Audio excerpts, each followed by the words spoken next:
There's still no clear sign when the election or the budget will be, as the government hoses down expectations of an income tax cut.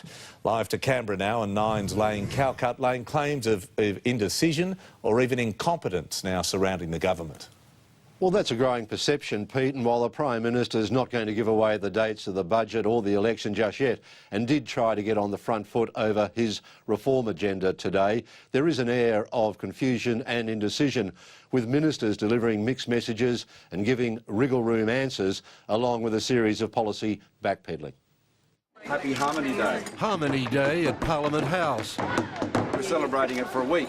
In another week of disharmony and confusion, Malcolm, you want me in the middle? and mixed messages over the budget, the election and tax reform.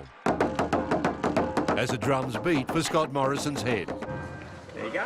Awesome. Now that he's walked away from a GST increase, wide-ranging negative gearing changes and significant income tax cuts. The Treasurer said the government wanted to deliver, and I quote, large personal income tax cuts, significant personal income tax cuts, big income tax cuts, very big income tax cuts and bigger income tax cuts.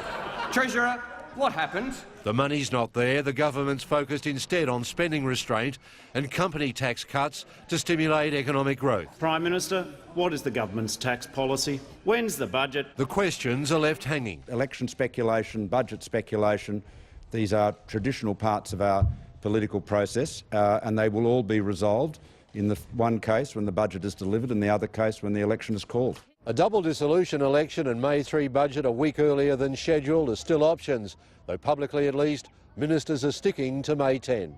The confusion's left Labor mocking the government and its scare campaign. The only policies they have to talk about are Labor's policies. They're the only ones they've got. If fear is all you've got going for you, why did you bother replacing him? He was better at it. Much better at it. Lane Calcutt, 9 News.